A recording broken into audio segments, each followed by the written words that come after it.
दोस्तों कैसे हैं आप सभी सभी अच्छा कर रहे होंगे। मैं बताऊं, मैं भी बहुत अच्छा हूँ। वीडियो अच्छा लगे तो CKD stock market news channel को सब्सक्राइब कर लेना, साथ ही बेल आइकन बटन को प्रेस कर देना। चलिए शुरू करते हैं। हेलो फ्रेंड्स, आजकल मैं आपके सामने कुछ ऐसे म्यूचुअल फंड्स को भी लेकर के आ रहा हूं जो स्टॉक मार्केट में काफ़ी लोग इन्वेस्ट तो करे रहते हैं, सेफर साइड देख के इन्वेस्ट कर लेते हैं, पर उन्हें ये पता होना चाहिए कि उससे अच्छा म्यूचुअल फंड या उससे अच्छा इन्वेस्टमेंट कहीं और करके भी आप सेम टाइप का रिटर्न को प्राप्त कर सकते हैं बिना किसी टेंशन के। जबकि मैं इस म्यूचुअल फंड की बात कर रहा हूँ तो इसका एनएवी देखो 334 रुपये का है।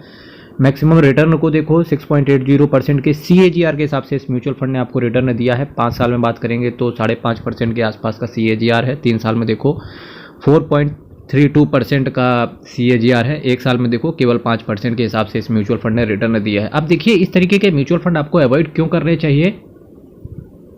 पहले तो एक चीज़ हो गई कि अगर अपना पैसा सपोज दैट आप अगर 1000 रुपये की SIP ऐसे म्यूचुअल फंड्स में करते हैं तो सबसे पहले तो आप ये देख लो कि यार अगर मैक्सिमम भी मैं चलूँ तो 6.5% के आसपास का CAGR इस म्यूचुअल फंड ने दिया है। तो अगर आप सोच के देखो, चूंकि ये म्यूचुअल फंड है, रिस्क तो देखो म्यूचुअल फंड में रहता है, ये तो कन्फर्म है, और फिक्स्ड रिटर्न की गारंटी नहीं होती है। ये भी आप देख सकते हो कि 5 साल में, 3 साल में और 1 साल में रिटर्न फ्लक्चुएट है।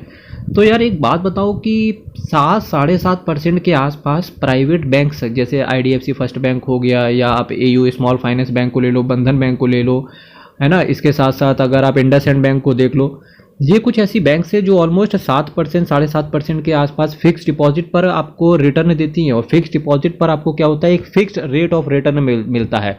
और बिना किसी टेंशन के हर महीने के हिसाब से वो रिटर्न आपके अकाउंट में क्रेडिट होता रहता है।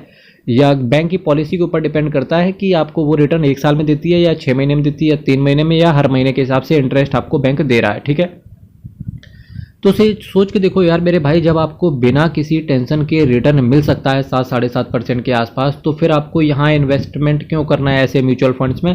जबकि हो सकता है कि आपका म्यूचुअल फंड नेगेटिव भी चला जाए। नो डाउट कि अगर इंटरेस्ट रेट थोड़ा सा फ्लक्चुएशन हुआ एंड इन्फ्लेशन की थोड़ा सा ईज ऑफ हुआ इन्फ्लेशन, तो डेफिनेटली आपका रिटर्न के ऊपर भी इंपैक्ट आ जाता है। आपको रात दिन सरदर्द भी रहता है यार कि यार mutual fund is subject to market risk and read all scheme से रिलेटेड डॉक्यूमेंट्स वेरी केयरफुली। तो इस सब्जेक्ट से ऐसे पछड़े में क्यों पड़ना। सबसे अच्छा है कि देखो, या तो म्यूचुअल फंड आपको चुनने चाहिए small cap, mid cap, large cap, ठीक। और थोड़ा कुछ धमाकेदार करना है तो इंडिविजुअली स्टॉक्स के अंदर आप इन्वेस्टमेंट करने चले जाओ, ठीक। थोड़ा सा कम धमाका करना है तो आप क्या करो, सिंपल सी बात है कि आप फिक्स डिपॉजिट में चले जाओ, रेकरिंग डिपॉजिट कर लो। और थोड़ा सा कम रिस्क लेना है तो आप गोल्ड खरीद सकते हो, आप सिल्वर में इन्वेस्टमेंट करो, ठीक।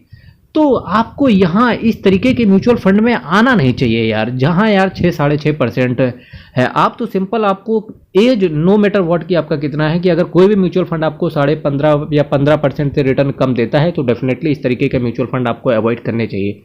जबकि मैं मैक्सिमम रिटर्न की बात कर रहा हूँ तो ये म्यूचुअल फंड ऑलमोस्ट अपने इन्वेस्टर्स को 10 साल दे चुका है।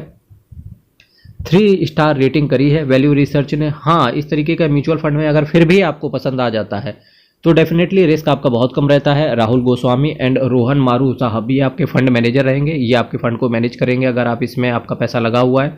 और चूंकि मैं देखता हूँ काफ़ी लोगों का पैसा इस म्यूचुअल फंड में लगा हुआ है, ठीक है। अब देखो, अभी तक वैसे मैंने जितने भी म्यूचुअल फंड लाए हैं वहाँ पे रिस्क आपका वेरी हाई रहता है। फिलहाल यहाँ पर रिस्क आपका मॉडरेट रहता है, मॉडरेट रिस्क है इस फंड में, ठीक है। देखो अल्टीमेट रिस्क तो है ही है फिर भी, ठीक। इसी के साथ साथ चलिए कुछ और चीज़ों की बात करते हैं।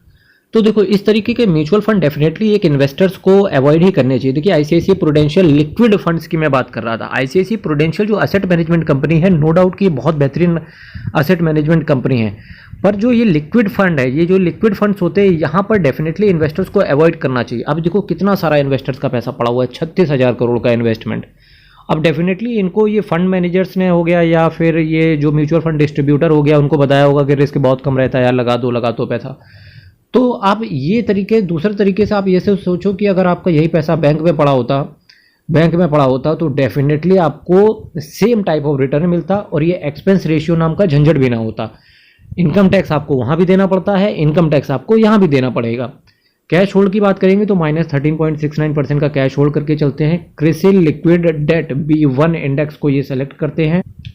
अब ये देखो, पहले तो आपका एक्सपेंस रेशियो ये लोग लेंगे, इसके बाद आपको एग्जिट लोड भी पड़ेगा। ये है कुछ ये कथा लिखी हुई है एक, आप ऐसे समझो कि अगर आपने मोटा मोटा आप समझ लो कि अगर आपने 6 दिन के अंदर निकलने की कोशिश करी तो आपको 0.0070% का एग्जिट लोड ले लिया जाएगा। अब सोचो एग्जिट लोड की भी मारामारी चल रही है, उसके बाद में आपका, हालांकि 6 दिन है, कोई बड़ी बात है नहीं, उसके बाद तुम्हारा 0.20% के हिसाब से आपसे एक्सपेंस रेशियो भी लेंगे। फिर जब आपका मोटर रिटर्न बन जाएगा, हो सकता है 5-10 साल में मोटर रिटर्न बन जाएगा, उसके साथ आपको इनकम टैक्स भी देना है। यही फिक्स डिपॉजिट पे कितना सेफ है, साल ऑन साल दर साल आपको इंटरेस्ट भी मिलता है, इनकम टैक्स आपको उसमें भी देना पड़ेगा। रिस्क क्यों लेना यार, रिस्क क्यों लेना? अगर रिस्क लेना ही है तो डेफिनेटली एक बार रिस्क ले लो, आपका पैसा बन जाए, बात खत्म हो जाए। पर फिर भी एक बात बिल्कुल सत्य है, एक बात बिल्कुल सत्य है कि इन जो ये लिक्विड फंड्स है इसमें risk as compare to other funds बहुत कम रहता है। रिजर्व बैंक ऑफ इंडिया में के कुछ आपके बॉन्ड्स वगैरह होंगे, वहाँ पर आपका देखिए 21.72% के आसपास पैसा पड़ा होगा। Small cap industries development bank of India, यहाँ पर 10.94% का हिसाब से पैसा पड़ा होगा। ये जो परसेंटेज लिख के आ रहा है ना, अगर सपोज दैट आपने 1000 रुपये से SIP करी, ठीक है, तो ये जो परसेंटेज लिखा है ना 21.72%, 1000 का इतने परसेंट कर लेना, वो आपका रिजर्व बैंक में चला जाएगा। 10.94% कर लेना, ये small industries development bank of India में चला जाएगा। इसके साथ साथ 8.64% कर लेना तो नेशनल बैंक फॉर एग्रीकल्चर, ठीक है, एंड रूरल डेवलपमेंट में आपका पैसा जाएगा। पंजाब नेशनल बैंक में भी थोड़ा पैसा पड़ा हुआ है। इसके साथ साथ कैनरा बैंक में, एक्सिस बैंक में, रिलायंस जियो इन्फोकॉम में, इसके साथ साथ रिलायंस रिटेल में भी है, bank of Maharashtra, IDFC bank, government of India कि कुछ सिक्योरिटीज़ में भी आपका पैसा पड़ा होगा, HDFC सिक्योरिटीज़ में। इसके साथ साथ Jamnagar utilities and power private limited, Larsen and Toubro, Bajaj finance, LIC housing, axis securities, Aditya Birla. देख लो यार, काफ़ी सारे प्राइवेट सेक्टर बैंक्स हो गया। इसके साथ साथ कुछ इन्होंने रिलायंस रिटेल वगैरह में भी कुछ पैसा डाल रखा है, चोलामंडोलम इन्वेस्टमेंट में भी डाल रखा है। देखिए रिस्क तो इन्होंने भरपूर लिया है, ठीक, रिटर्न उस हिसाब से डेवलप नहीं किया।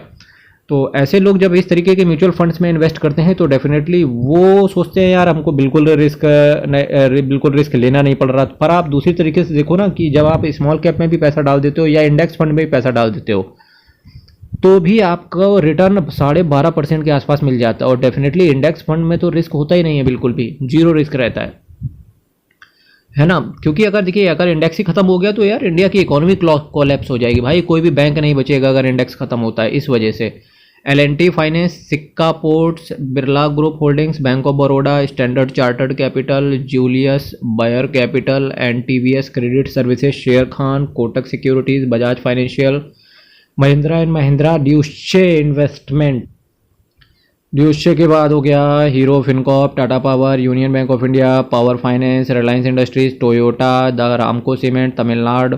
इसके साथ साथ Indian railway finance corporation, IRFC के नाम आपने सुना होगा, आदित्य बिरला मनी, बार्कलेस, इसके साथ साथ नोम्यूरा, इसके साथ शेर खान, कोटक महिंद्रा, नवनीत एजुकेशन। नवनीत एजुकेशन एक अंडरडॉग टाइप का स्टॉक है, अंडरडॉग टाइप का स्टॉक है, काफ़ी अंडर वैल्यूड कंपनी है पर कंपनी अच्छी है। हाउसिंग डेवलपमेंट फाइनेंस कॉरपोरेशन और कुछ अदर्स है, यहाँ पर आपका अदर्स यही है -13.69% का ये कैश होल्ड करके चल रहे हैं ये, ठीक है। इसके साथ साथ देखिए कुछ बॉन्ड्स वगैरह हैं, CP, CD, T-bills, NCD, CGL, इसके साथ साथ कुछ अदर्स हैं, वहाँ पर मैं जल्दी बात नहीं करूँगा। ऑल्टरनेट में प्रोवाइड करने की फिलहाल कोशिश नहीं करूँगा, हालांकि नेक्स्ट वीडियो में मैं एक लिक्विड फंड्स की और बात करूँगा, DSP, सेम टाइप का रिटर्न आया है।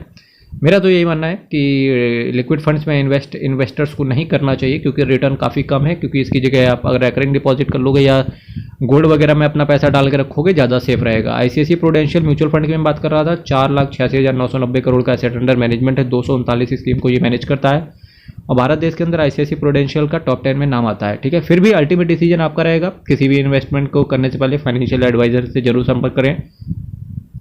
ये केवल यहाँ पर मैंने व्यूज़ दिए हैं, आपको अगर ये फंड पसंद आता है, मैंने इन डेप्थ एनालिसिस हर चीज़ का करके बता दिया है।